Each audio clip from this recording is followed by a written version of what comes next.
Hello there, everybody. I am Chris Baker, and I am speaking to you from here at the LuckyGunner.com world headquarters. When I launched this series, I said that it was going to be all about having fun with lever action rifles. Now, that's a little different than the other series that I've done in the past. When I did my series on pocket pistols and shotguns and revolvers, I was looking at them exclusively almost from the perspective of self-defense. I spent a lot of time considering the strengths and weaknesses of the different guns as life-saving tools.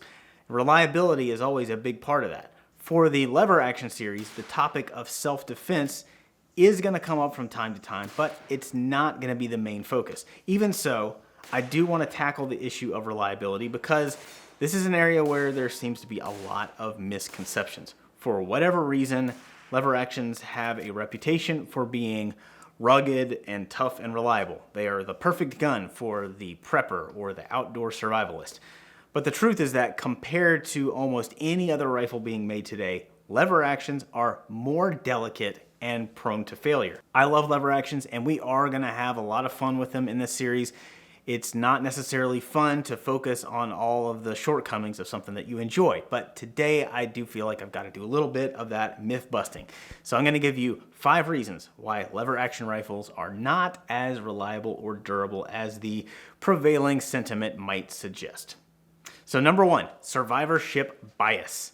This does not really say anything about the inherent mechanical reliability of lever actions, but I think it helps explain why they have such an inflated reputation. Survivorship bias is a logical fallacy where we tend to focus on the evidence that we can see and overlook the evidence we can't see. There are a lot of pretty old but still functional lever action rifles out there like this one. That makes it easy to assume that lever actions are hardy, dependable rifles that last forever. But what we are not as likely to see are all of the broken and worn out lever actions that have been left to rust in the back of closets. Tens of millions of lever actions have been produced in the last 160 years. Even if 90% of them broke down and turned into dust, there would still be plenty of them floating around out there for somebody to point out and say, look at that. You see, nothing stops a lever action. We also, most of the time, don't know a whole lot about how much these old rifles have been fired or what conditions they've been exposed to. Any rifle will last 100 years if it's just sitting in a gun safe, as long as it gets oiled every once in a while. Even regular use is not the same thing as heavy or hard use. Your granddaddy could have taken a handful of deer every hunting season with his 30-30 and still not have fired more than about 200 rounds total in a 40-year period. That gun may have been 100% reliable for him and what he wanted to do with it, but if you took that same rifle to like a cowboy action match or some kind of rifle class, it very well could choke within the first 5 minutes. Part of the challenge of answering whether lever actions are reliable is understanding what we mean by the word reliable. Everybody has a different standard in mind. Generally speaking, our standard for reliability is much higher today than it was a few decades ago. We expect our guns to endure higher round counts and harsher treatment than our grandparents did. So just because you've got a lever action that's 50 or 60 years old and still functional doesn't mean it's the ideal survival rifle for the inevitable coming apocalypse. Numero dos. Mechanical complexity. A lot of people associate manually operated firearms with mechanical simplicity. A semi-automatic must have more moving parts, and that means more things that can go wrong, right? But if you've ever taken a lever action apart, you know these guns are not simple. There's a lot going on inside the action whenever you run the lever, and it's all interconnected. Whenever one part moves, all the parts have to move, and they all have to move at the correct time and in the correct order. There are a lot of metal pieces rubbing up against other metal pieces. If any piece of the puzzle, including the ammunition itself, is not just the right size and shape, the whole thing stops. You can have the tiniest burr or manufacturing defect in a single part, and the gun will just stop cycling altogether. That mechanical complexity is part of why lever actions tend to be relatively expensive to make. It's why reliability problems are difficult to diagnose and even harder to repair without a gunsmith. If I was going to get a gun based purely on mechanical simplicity, I would pick up a bolt action long before a lever action. By comparison, Bolt-action rifles are pretty straightforward machines. These days, even the cheap ones like this Ruger American tend to work pretty well most of the time. They've got a magazine, which may or may not be detachable, that pushes the rounds up, and then you've got a bolt that moves back and forth to cycle the rounds in and out of the chamber. That's pretty much all there is to the feeding cycle. Stuff can still break, there's just not as many things to break as a lever action. Now, there might be other reasons to choose a lever action over a bolt action, but reliability is not usually one of them. A lever action is kind of like a manual clockwork mechanism. Just because it's reliant on manpower to cycle the action doesn't necessarily mean it's robust. Number 3, screws everywhere. A more specific aspect of lever action design that tends to cause problems is the liberal use of screws, especially in the receiver. Screws and firearms don't always play together real nice. The kinds of forces and vibrations that a gun is subjected to when it's fired are the same kind of forces that often make screws want to unscrew themselves. If I were to have a problem with this AR-15, the most likely culprit is the optic mount. That is the weakest link in the whole system. So I put a witness mark on each screw with a paint marker so I can tell if any of them start to back out. Same thing with this bolt action. The optic mount screws are probably the most likely part of the gun to give me trouble. Second would be the screws attaching the optic rail to the receiver. And third would be the screws attaching the action to the stock. If any of those things start to come loose, I will begin having problems with accuracy, but the gun will still function. The screws in a lever action tend to have a more mission critical job, and there are a lot of them, not including the screws on the top for mounting optics or the screws back here holding in the buttstock. This Henry Big Boy has 6 screws, 1, 2, 3, 4, 5, 6 screws just in the receiver. Marlins also have 6 screws that hold the action together. The receiver of this Winchester Model 94 has 9 screws in it, and there are other screws on these rifles, but it seems like the receiver screws are the ones that are most likely to have problems. And from what I've seen, it also seems like Marlins are more likely to have issues than other brands. Sometimes the screws will never give you a problem. With other guns, they seem to be constantly loose whether you've been shooting it or not. So it never hurts to check the receiver screws to make sure they are tight before and after a shooting session or before you take it out in the field. You might also consider some thread locker if you've got a problem screw. I suggest starting with purple Loctite 222 because it is made for small diameter screws like these. And remember, a little bit goes a long way. To add insult to injury, the screws used in lever actions are most often these little delicate flathead screws that can be easily damaged if you use the wrong screwdriver. So you can't just use any old screwdriver from the hardware store. You need hollow ground screwdrivers, and they need to be the correct width and thickness for the screw. And keep in mind, each gun will have at least 2 or 3 different size screw heads. To tighten every screw on this Marlin, for example, I have to use 4 different screwdriver bits. Now I do want to mention the new Marlin Dark Series rifles because they actually have Torx head screws in the receiver. I think that's an excellent feature, especially if you value function over form. Everybody's got a set of Torx bits, and the screws are a lot harder to damage than the flathead screws. There are some aftermarket thumb screws available to replace the lever screw for Marlin and Henry rifles. Wild West Guns makes this one, and Ranger Point Precision also has several different versions. Obviously, a thumb screw is a lot easier to check and keep snug without tools.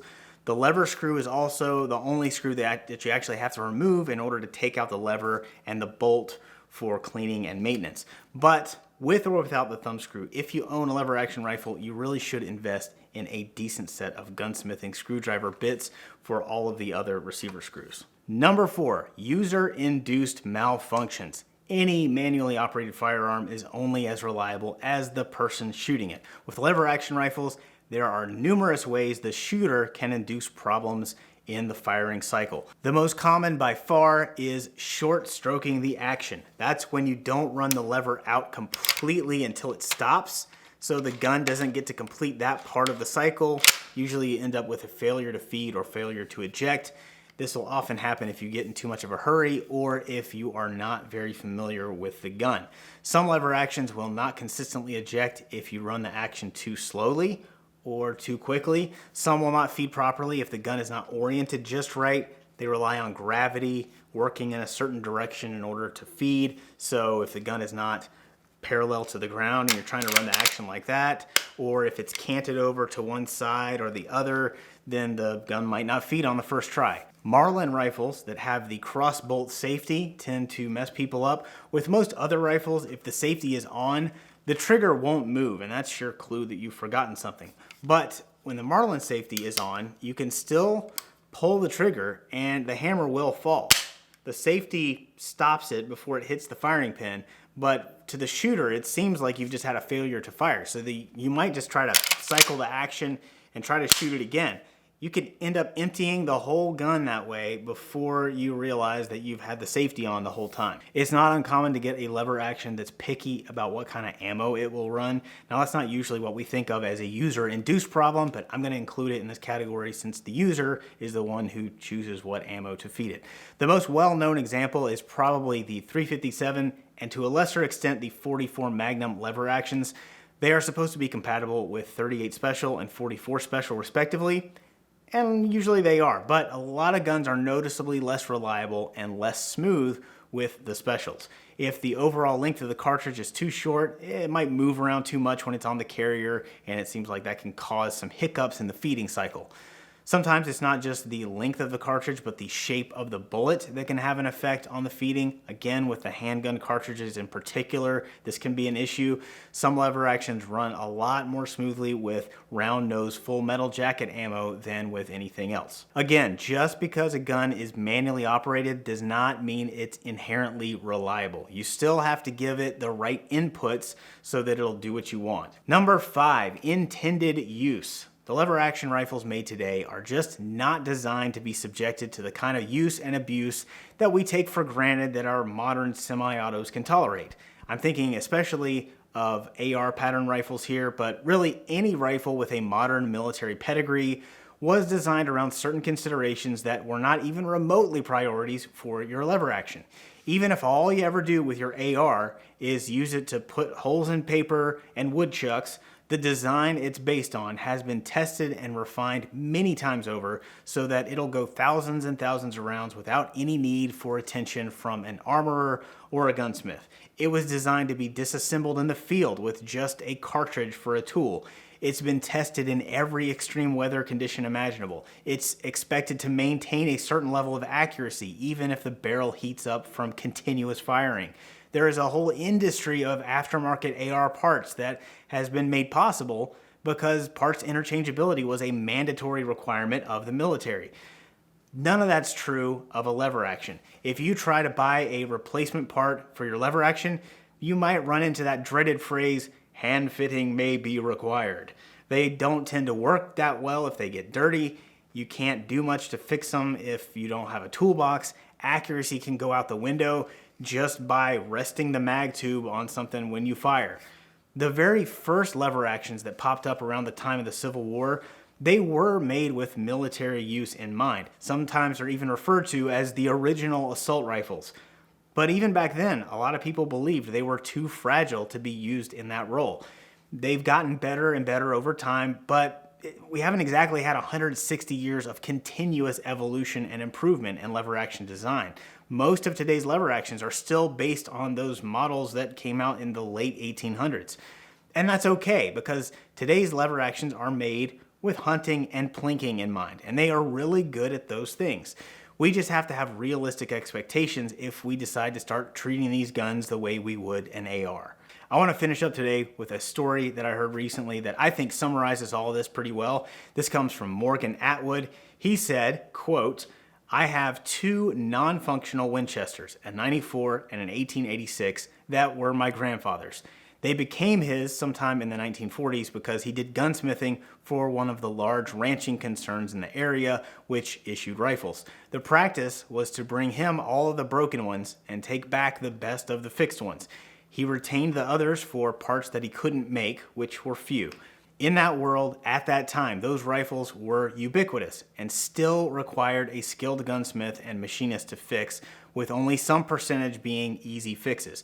Almost everyone who is into ARs has more parts for them just by the nature of the hobby than my grandfather ever stocked for any gun in his gunsmithing days. And they're easier to replace and get back into service by far. I wish survival-oriented topics were not entrenched in this nostalgia for the better times that never actually existed. Couldn't have said it better myself. Lever actions are tons of fun, still useful for lots of things, but when it's finally time to emerge from your nuclear fallout shelter and help rebuild society, you're probably going to want an AR-15.